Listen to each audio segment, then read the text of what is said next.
Hello दोस्तों।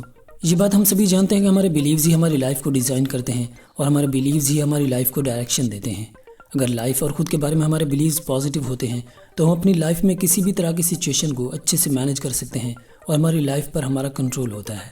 जबकि दूसरी तरफ अगर हमारे बिलीव्स नेगेटिव हैं तो हमारी लाइफ में confusion, fear, depression, lack of confidence और अल्टीमेटली फेलियर जैसी चीज़ें डोमिनेट होती हैं। ऐसे में हमारी लाइफ पर हमारा कंट्रोल नहीं रहता। कोई प्रॉब्लम आने पर हम उसे सॉल्व करने के बजाय हिम्मत हार जाते हैं। तो अब सवाल ये है कि ये बिलीव्स बनते कैसे हैं और हम इन्हें कैसे पॉजिटिव रख सकते हैं। तो ऑथर के मुताबिक हमारे बिलीव्स बनते हैं हमारे लाइफ एक्सपीरियंस और हमारे सराउंडिंग से। अब सोसाइटी में हमारा डिफरेंट टाइप के लोगों से इंटरेक्शन होता है जो कि मिले जुले बिलीफ रखते हैं। यहाँ पर हम इस अमेजिंग बुक से 8 ऐसे बिलीव्स देखने वाले हैं जो हमारी सोसाइटी में कॉमन हैं और आपके लिए अपने इन बिलीव्स को ठीक करना ज़रूरी है ताकि आप अपनी लाइफ को अच्छे से मैनेज कर सको। So let's begin. Number 1, parents are not expert. Author कहते हैं जहाँ तक बात मॉरल्स, बिहेवियर, हैबिट्स और कैरेक्टर की होती है, ये चीज़ें हम अपने पेरेंट्स से ही सीखते हैं और इन वैल्यूज़ के लिए हमारे पेरेंट्स ही हमारे आइडियल होते हैं। लेकिन जब बात आती है हमारी प्रैक्टिकल लाइफ की, तो हमारी प्रैक्टिकल लाइफ के हर प्रॉब्लम का सोल्यूशन हमारे पेरेंट्स के पास नहीं होता। इसलिए आपको अपनी प्रॉब्लम्स को अपनी क्रिएटिविटी से सॉल्व करना सीखना है, क्योंकि आज आप अपनी लाइफ में जो चैलेंजेस फेस कर रहे हैं, हो सकता है आपके पेरेंट्स की लाइफ में वैसी सिचुएशन कभी आई ही ना हो। इसलिए हर चीज़ के लिए अपने पेरेंट्स पर रिलाय करने के बजाय आपको अपने डिसीजन खुद लेना सीखना चाहिए और अपनी प्रॉब्लम्स को खुद सॉल्व करना चाहिए। इस बात का ये मतलब हरगिज़ नहीं कि आपको अपने पेरेंट्स के अगेंस्ट हो जाना है, बल्कि ऑथर ये कहना चाहते हैं कि आपको उन पर बर्डन नहीं बनना और ना ही हर चीज़ के लिए उन्हें परेशान करना है। लेकिन आप अपना डिसीजन तभी लें जब आप में इतनी काबिलियत हो। Number 2, specialness is earned. ये ह्यूमन नेचर है कि हर शख्स स्पेशल फील करना चाहता है। ये बात गलत नहीं है। गलत ये है कि आमतौर पर लोग अपनी स्पेशलनेस को मेजर करते हैं दूसरों के अप्रूवल से। यानी अगर हमारे आसपास के लोगों की नज़र में हम काबिल हैं, वो लोग हमें जीनियस कहते हैं, तभी हम खुद को काबिल समझते हैं। और अगर दूसरे लोग हमें क्रिटिसाइज़ करते हैं या हमें खामियां निकालते हैं तो हमें हमारी एबिलिटीज़ पर डाउट होने लगता है, हम अपनी काबिलियत पर शक करने लगते हैं और हमारा कॉन्फिडेंस लूज़ होने लगता है। ऑथर कहते हैं 2 बातें आपको यहाँ पर याद रखनी है। Number 1, specialness is not born, it is earned. यानी कोई शख्स कभी काबिल पैदा नहीं होता। काबिलियत आपको अपने अंदर खुद पैदा करनी होती है, अपनी एबिलिटीज़ को पहचान कर, उन पे काम करके, उनमें खुद को बेस्ट बनाने से। और दूसरी बात ये याद रखें कि आपकी एबिलिटीज़ के बारे में आपसे बेहतर कोई नहीं जानता। आप कितने काबिल हैं, इस सवाल का जवाब आपसे बेहतर आपको कोई नहीं दे सकता। इसलिए अगर आप दूसरे लोगों को ये डिसाइड करने देते हैं कि आप कितने स्पेशल हैं, तो आप अपने टैलेंट और अपने पोटेंशियल को कभी ठीक से यूज़ ही नहीं कर पाएंगे। Number 3, first impression is not last impression. ये कॉन्सेप्ट हमारी सोसाइटी में कॉमन है that first impression is the last impression. और ऐसा इसलिए कहा जाता है कि जब भी हम किसी नए शख्स से मिलते हैं तो उसमें 2 चीज़ें हम नोट करते हैं, उसका आउटर लुक और फिजिकल अपीयरेंस, और दूसरा ये नोट करते हैं कि सामने वाला हमसे कितना बेटर है। जबकि ऑथर की नज़र में लोगों को जज करने का ये तरीका बिल्कुल गलत है, क्योंकि किसी भी इंसान को हमें जज करना चाहिए 3 चीज़ों से, उसके कैरेक्टर, उसके बिहेवियर और उसकी वैल्यूज़ से। और किसी के आउटर अपीयरेंस इनमें से किसी भी चीज़ को डिफ़ाइन नहीं करती। और अपने इसी जजिंग कॉन्सेप्ट की वजह से लोग बहुत दफ़ा धोखा भी खा जाते हैं कि किसी पर्सन को उसके आउटर अपीयरेंस की वजह से उन्होंने कुछ समझा होता है और वो बाद में अंदर से कुछ और निकलता है।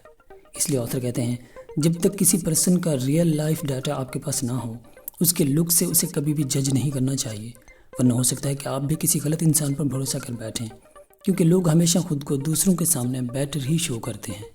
Number 4, rejections are normal. हमें लाइफ में बहुत दफ़ा रिजेक्शन फेस करना पड़ता है।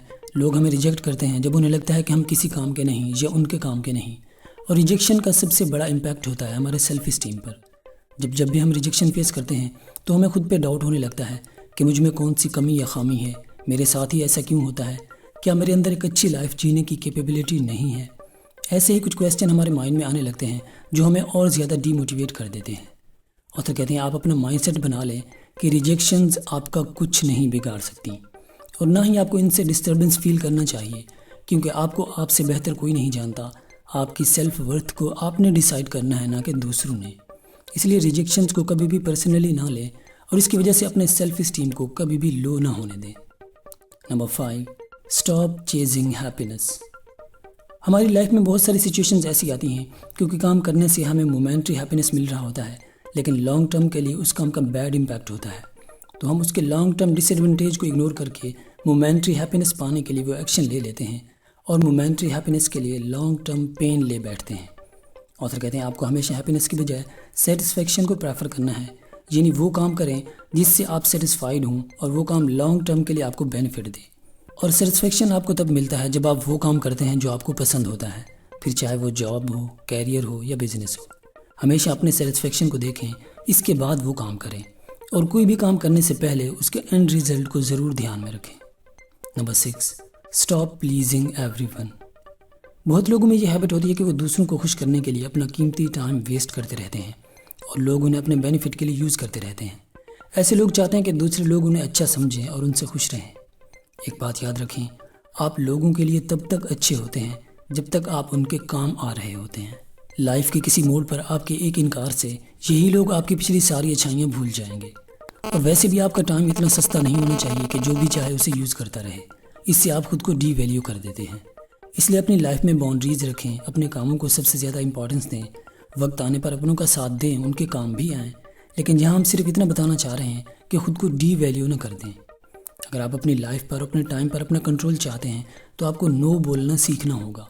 کوئی بھی آپ سے کوئی کام لینا چاہتا ہے تو ایک بار یہ سوچیں کہ کیا وہ پرسن آپ کے لیے اتنا امپورٹنٹ ہے یا اس کا کام اتنا امپورٹنٹ ہے کہ آپ اس کے لیے اپنا کام چھوڑ دیں۔ اگر ہاں تو اٹس اوکے، اگر نہیں تو پھر میں بزی ہوں ایسا کہہ کر سوری بول دیں۔ Number 7، perfection doesn't exist in real life. بہت سارے لوگ خود کو پرفیکٹ سمجھتے ہیں کہ وہ ہمیشہ صحیح ہوتے ہیں، ان سے کوئی غلطی نہیں ہو سکتی۔ ایسے لوگ زندگی میں کبھی آگے نہیں بڑھ سکتے، کیونکہ خامیاں ہر انسان میں ہوتی ہیں، لیکن جو لوگ ریئلسٹک ہوتے ہیں وہ اپنی غلطیوں کو ایکسیپٹ کرتے ہیں، انہیں ٹھیک کرتے ہیں اور آگے بڑھ جاتے ہیں۔ لیکن خود کو پرفیکٹ سمجھنے والے لوگ جب کوئی ٹربل فیس کرتے ہیں تو انہیں لگتا ہے کہ پرابلم کہیں باہر ہے، جبکہ اصل پرابلم ان لوگوں کا اپنا مائنڈ سیٹ ہوتا ہے۔